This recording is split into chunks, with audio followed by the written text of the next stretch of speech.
అవని సుజాత అన్నపూర్ణాదేవికి పూజ చేస్తూ ఉంటారు. అదృష్టం బాగుండి మళ్ళీ ముక్కు పుడక అమ్మవారి దగ్గరకు చేరింది అవని. లేదంటే ముక్కు పుడకను అమ్ముకున్నామన్న నింద మనపై పడేది అని చెప్పి సుజాత చెప్తూ ఉంటుంది. ఏది ఏమైనా అర్చన అలాంటి పని చేసిందంటే అర్చనపై నాకు కోపం వస్తుంది అవని. అర్చనకు ఏం తక్కువైంది? మన అక్షయ్ లాగా మన దగ్గరకు తీసాము. అత్త కూడా సొంత మనవరాలి కంటే ఎక్కువ అధికారాన్ని ఇచ్చింది. అలాంటి అర్చన ఇలా చేయటం అసలు బాగలేదు అవని అని చెప్పి సుజాత అవనితో చెప్తూ ఉంటుంది. అర్చన అలా చేసిందంటే నువ్వు ఎలా నమ్ముతున్నావక్క అని చెప్పి అవని అంటుంది. అర్చనే ఒప్పుకుంది కదా అవని అని చెప్పి సుజాత అంటుంది. అర్చన ఒప్పుకుంది, దాని వెనుక ఏదో కారణం ఉంది. ఆ కారణం ఏంటో తెలుసుకుంటాను. ఖచ్చితంగా అర్చన నోటితోనే ఆ కారణం ఏంటో అందరికీ తెలియజేస్తాను. ఆ తరువాత అనాథ పాపకు ఆ కుటుంబాన్ని అందిస్తాను అని అవని సుజాతతో చెప్తూ ఉంటుంది. ఇక మరోవైపు అర్చన ఒంటరిగా గుడిలో పడుకొని ఉంటుంది. సడన్గా లేచి కూర్చొని అమ్మ నాన్నలను కలుపుదామని రూపం మార్చుకొని నానమ్మ దగ్గరకు వెళ్ళాను. కానీ నేను ఏమీ చెయ్యలేకపోయాను. రేపు నా పుట్టినరోజు, నేను అక్షయ్గా మారిపోతాను. అక్షయ్గా ఉన్న నన్ను చూస్తే నానమ్మ ఎలాగో ఇంట్లో నుంచి బయటకు గెంటేస్తుంది. అందుకే నేను ఇంట్లో నుంచి బయటకు వచ్చేశాను. ఇక ఈ ఒక్క రోజుకి ఇక్కడ ఉండి రేపు ఎవరికీ తెలియని చోటుకి వెళ్ళి ప్రాణాలు వదిలేస్తాను అని చెప్పి అర్చన మనసులో అనుకుంటూ ఉంటుంది. అబ్బా బాగా ఆకలిగా ఉంది అని చెప్పి అర్చన గుడిలో ఉన్న అమ్మవార్ల దగ్గర అంతా కూడా చూస్తూ ఉంటుంది. ఎక్కడ ప్రసాదం లేదు, కనీసం తాగటానికి మంచినీళ్ళు కూడా లేవు, ఆకలిగా ఉంది అని చెప్పి అర్చన మనసులో అనుకుంటూ బాధపడుతూ ఒక దగ్గర కూర్చుంటుంది. అప్పుడే రామచిలుక జామపండు తీసుకొని అర్చన దగ్గరకు వస్తుంది. చిలకమ్మ, నాకు ఆకలిస్తుందని జామపండు తెచ్చావా? థ్యాంక్ యూ చిలకమ్మ అని చెప్పి అర్చన జామపండు తీసుకొని తింటూ ఉంటుంది. ఇక అప్పుడే నాగమ్మ తల్లి మంచినీళ్ళ బాటిల్ తీసుకొని అర్చన దగ్గరకు వస్తుంది. దాహంగా ఉందని నా దాహం తీర్చడం కోసం మంచినీళ్ళు తీసుకొచ్చావా నాగమ్మ? మీరిద్దరూ నా స్నేహితుల్లా నా కష్ట సమయంలో కూడా తోడుంటున్నారు. మీ ఇద్దరి రుణం నేను ఎలా తీర్చుకోగలను అని చెప్పి అర్చన నాగమ్మ తల్లిని చిలకమ్మను అంటూ ఉంటుంది. మీ ఇద్దరికి నేను ఎప్పటికీ రుణపడి ఉంటాను అని చెప్పి చేతులెత్తి నమస్కారం చేస్తుంది. ఇక అర్చన జాంపండు తిని మంచినీళ్లు తాగుతుంది. ఇక మార్నింగ్ అవుతుంది. అర్చన గుడంతా కూడా శుభ్రం చేస్తూ ఉంటుంది. అప్పుడే అవని గుడి దగ్గరకు వస్తుంది. అర్చన ఖచ్చితంగా ఇదే గుడిలో ఉండుంటుంది అని చెప్పి మనసులో అనుకొని అర్చన అర్చన అని చెప్పి పిలుస్తూ ఉంటుంది. అర్చన అవనిని చూసి చాటుగా వెళ్ళి దాక్కుంటుంది. ఇక అవని గుడిలో కొంతమందిని అర్చన అనే పాప ఇక్కడుందా, మీరు చూసారా అని చెప్పి అడుగుతూ ఉంటుంది. మాకు తెలియదమ్మా అని చెప్పి వాళ్ళు అక్కడి నుంచి వెళ్ళిపోతారు. ఇక అవని అర్చన ఎక్కడున్నావమ్మా, నాకు కనిపించమ్మా అని చెప్పి మనసులో అనుకుంటూ ఉంటుంది. ఇక అప్పుడే అవనికి పూజారి గారు కనిపిస్తారు. అవని పూజారి గారి దగ్గరకు వెళ్ళి, పూజారి గారు, రేపు నా కూతురు అక్షయ్ పుట్టినరోజు. నా కూతురు కొన్ని కారణాల వల్ల నాకు దూరమైంది, కానీ పుట్టినరోజుకి మళ్ళీ నన్ను చేరుతుందని ఒక పాప చెప్పింది. ఆ పాప ఎందుకో నా కూతురు మళ్ళీ నా దగ్గరకు రాదని చెప్తుంది. ఆ కారణం ఏంటో నాకు తెలియదు పూజారి గారు. నా కూతురు నా దగ్గరికి రావాలి. నా కూతురు కోసం నేను 1000 కళ్ళతో ఎదురు చూస్తున్నాను. అంతేకాదు పూజారి గారు, నా కూతురికి చాలా ఇష్టం పాయసం అంటే. అందుకే రేపు నా కూతురు పుట్టినరోజు కదా, పాయసం చేసి పెట్టాలనుకుంటున్నాను. నా కోరిక నెరవేరుతుందా పూజారి గారు అని చెప్పి అవని పూజారి గారిని అడుగుతూ ఉంటుంది. అమ్మా, నీ కోరిక తప్పకుండా నెరవేరుతుంది. మీ తల్లి కూతుర్లని ఆ అమ్మవారు ఒకటి చేస్తుంది. కాకపోతే నువ్వు ఒకటి చెయ్యాలమ్మా అని పూజారి గారు అంటూ ఉంటారు. ఏంటి పూజారి గారు అని చెప్పి అవని అడుగుతూ ఉంటుంది. రేపు ఉదయం లేచి తులసి కోట దగ్గర పూజ చెయ్యమ్మా. అలాగే రేపు మొత్తం ఉపవాసం ఉండు. తులసి కోట దగ్గర దీపం పెట్టు, పాయసం తయారు చేసి పెట్టు. నీ కూతురు పాయసం తిన్న తర్వాత నువ్వు కూడా సాయంకాలం పూజ చేసి అప్పుడు భోజనం చెయ్యమ్మా అని పంతులు గారు చెప్తూ ఉంటారు. ఓ ఇంతేనా, తప్పకుండా చేస్తాను పూజారి గారు. నా కూతురు నా దగ్గరికి రావాలి, అంతే చాలు అని చెప్పి అవని అంటుంది. నీకు అంతా మంచి జరుగుతుంది, వెళ్ళిరామ్మా అని పూజారి గారు చెప్తూ ఉంటారు. ఇక అవని అక్కడి నుంచి వస్తూ అర్చన ఎక్కడున్నావమ్మా అని చెప్పి మనసులో అనుకుంటూ బయలుదేరుతుంది. ఇక అర్చన అవని వెళ్తూ ఉంటే దూరం నుంచి చూస్తూ ఉంటుంది. అమ్మ, రేపు నేను వచ్చి పాయసం తినకపోతే నువ్వు బాధపడతావు. నువ్వు భోజనం కూడా తినకుండా అలాగే కూర్చుంటావు. నిన్ను నాన్నని కలపాలని రూపం మార్చుకొని గొప్ప సంకల్పంతో నానమ్మ వాళ్ళ ఇంట్లో ఉన్నాను.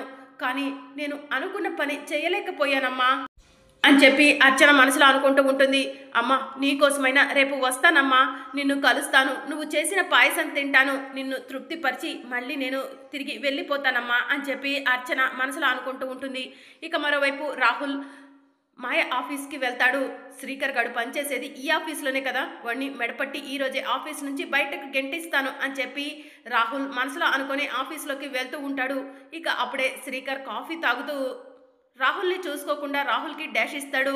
యూ స్కౌండ్రల్, నీకు బుర్ర పనిచేస్తుందా, నాపైన కాఫీ పోస్తావా అని రాహుల్ అంటూ ఉంటాడు. చూసుకోకుండా పడ్డాయి సార్ అని చెప్పి శ్రీకర్ అంటాడు. మా సొమ్మే తింటూ నాకే ఎదురు చెప్తున్నావా, బాగా నీకు మా సొమ్ము తిని బలిసినట్టుంది అని చెప్పి రాహుల్ అంటాడు. సార్ మాటలు జాగ్రత్తగా రానివ్వండి అని చెప్పి శ్రీకర్ అంటాడు. ఏంట్రా మా సొమ్ము తింటుందే కాక మమ్మల్నే ఎదిరించి మాట్లాడుతున్నావు కదా నిన్ను అని చెప్పి శ్రీకర్పై రాహుల్ చెయ్యెత్తుతాడు. ఎక్స్క్యూజ్ మీ సార్ అని చెప్పి అవని అంటుంది. ఇక అవని కోపంగా రాహుల్ దగ్గరకు వస్తుంది. సార్ ఏం చేస్తున్నారు మీరు అని చెప్పి అవని అడుగుతూ ఉంటుంది. నీకు అనవసరమైన విషయం అని చెప్పి రాహుల్ అంటాడు. నేను ఈ ఆఫీస్లో జనరల్ మేనేజర్ని, ఏ ఒక్క ఎంప్లాయ్ ఇబ్బంది పడకుండా చూసుకోవాల్సిన బాధ్యత నా పైన ఉంది సార్ అని చెప్పి అవని అంటుంది. వీడేమైనా నీ మొగుడా, ఎందుకు వీడిని తిడుతుంటే నీ కోపం వస్తుంది అని చెప్పి రాహుల్ అడుగుతూ ఉంటాడు. ఇప్పుడే నీ కళ్ళ ముందు వీడిని కొడతాను, ఏం చేస్తావో చూస్తాను అని చెప్పి రాహుల్ శ్రీకర్పై చెయ్యెత్తుతాడు. అప్పుడు అవని రాహుల్ చెయ్యి పట్టుకోబోతూ ఉండగా అవని కంటే ముందే మాయ వచ్చి రాహుల్ చేతిని గట్టిగా పట్టుకుంటుంది. మాయ చెయ్యి వదులు, వీడు నా పైన కాఫీ పోశాడు అని చెప్పి రాహుల్ అంటాడు. రాహుల్ మర్యాదగా ఇక్కడి నుంచి బయటికి వెళ్ళు అని చెప్పి మాయ అంటుంది. ఇతను మన కింద పనిచేసే ఎంప్లాయ్, ఆ విషయం మర్చిపోయావా మాయ అని చెప్పి రాహుల్ అంటాడు. నాకు అన్ని విషయాలు గుర్తే ఉన్నాయి. ఇతను మన కింద పనిచేసే ఎంప్లాయ్, కానీ వీళ్ళు మన కింద వర్క్ చేయటం వల్లే మనం బ్రతుకుతున్నాము, మనం లాభాలు సాధిస్తున్నాం. ఆ విషయం మర్చిపోయి ఎంప్లాయ్ అని కూడా ఆలోచించకుండా అతనిపై చెయ్యెత్తావు కదా, మర్యాదగా శ్రీకర్కి సారీ చెప్పు అని మాయ అంటుంది. ఆఫ్టర్ ఆల్ ఎంప్లాయ్, వాడికి నేను సారీ చెప్పాలా అని చెప్పి రాహుల్ అంటూ ఉంటే, మర్యాదగా శ్రీకర్ సార్ అని పిలు, ఎంప్లాయ్ అని చెప్పి నోటికొచ్చినట్టు మాట్లాడితే కుదరదు రాహుల్, శ్రీకర్ సార్కి సారీ చెప్పు అని చెప్పి మాయ అంటుంది. సారీ శ్రీకర్ సార్ అని చెప్పి రాహుల్ అంటాడు.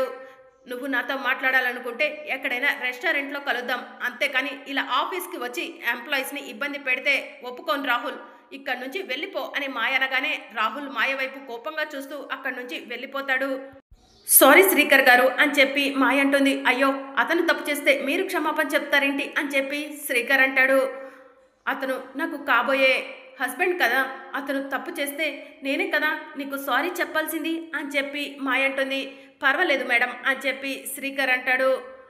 అవని నువ్వు కూడా వర్క్ చూసుకోపో అని చెప్పి మాయ అంటుంది. ఏంటి ఈవిడ బావుపై ఇంత ఇంట్రెస్ట్ చూపిస్తుంది అని చెప్పి అవని మనసులో అనుకుంటూ ఉంటుంది. ఇక అర్చన ఒంటరిగా కూర్చొని బాధపడుతూ ఉంటుంది.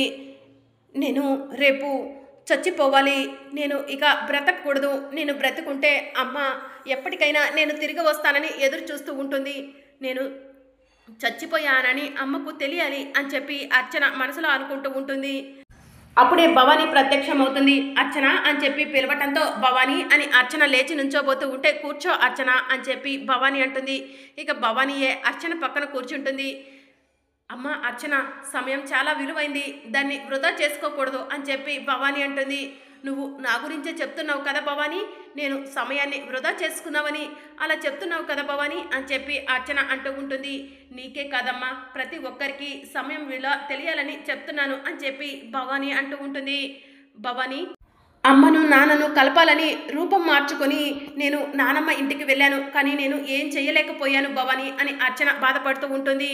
అమ్మ అర్చన బాధపడకు అని చెప్పి భవానీ చెప్తూ ఉంటుంది. భవానీ, ఆ అమ్మవారు నాకు మా అమ్మకే ఎందుకు కష్టాలు పెడుతుంది అని చెప్పి అర్చన అడుగుతూ ఉంటుంది. నీ వల్ల ఆ కుటుంబానికి జరగాల్సిన మంచి ఉందమ్మా, అందుకే ఆ అమ్మవారు నీకు మీ అమ్మకు పరీక్షలు పెడుతుంది అని చెప్పి భవానీ మనసులో అనుకుంటూ ఉంటుంది. భవానీ, నేను చిన్నప్పటి నుంచి అమ్మ ఒడిలో పడుకొని ఎప్పుడు సేద తీరలేదు, నేను నీ ఒడిలో పడుకోనా భవానీ అని అర్చన అడుగుతూ ఉంటుంది. పడుకో అర్చన అని చెప్పి భవానీ అంటూ ఉంటుంది. నువ్వు గుడిలో ఉన్నావో ఎక్కడికైనా వెళ్ళావో అనుకున్నాను అర్చన అని భవానీ అంటూ ఉంటే, చిన్నప్పటి నుంచి నాకు గుడే ఇల్లు, నేను గుడి తప్ప ఇంకెక్కడా కూడా ఉండలేవను భవానీ అని అర్చన చెప్తూ ఉంటుంది. అమ్మ అర్చన, రేపే కదా నీ పుట్టినరోజు అని భవాని అడుగుతూ ఉంటే, అవును భవాని, నేను రేపు అక్షయ్‌గా మారిపోతాను అని చెప్పి అర్చన చెప్తూ ఉంటుంది. అవును అర్చన, రేపు నువ్వు అక్షయ్‌గా మారిపోతావు. ఆ తర్వాత ఏం జరగాలని రాసి పెట్టుంటే అదే జరుగుతుంది.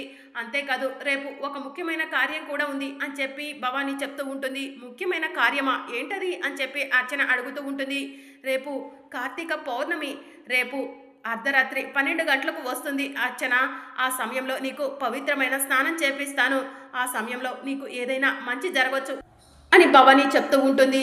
సరే భవాని, ఆ సమయంలోనే నాకు స్నానం చేపిద్దు గాని అని చెప్పి అర్చన అంటూ ఉంటుంది. ఆ సమయంలో నువ్వు గుడి దాటి ఎక్కడికి వెళ్ళకు అని చెప్పి భవాని చెప్తూ ఉంటే, సరే భవాని అని చెప్పి అర్చన చెప్తూ ఉంటుంది. మరి అప్కమింగ్ ఎపిసోడ్లో ఏం జరగనుందో తెలుసుకోవాలనుకుంటున్నారా? అయితే ఛానల్ను సబ్స్క్రైబ్ చేసుకొని సపోర్ట్ చేయడం మర్చిపోకండి. Thank you for watching.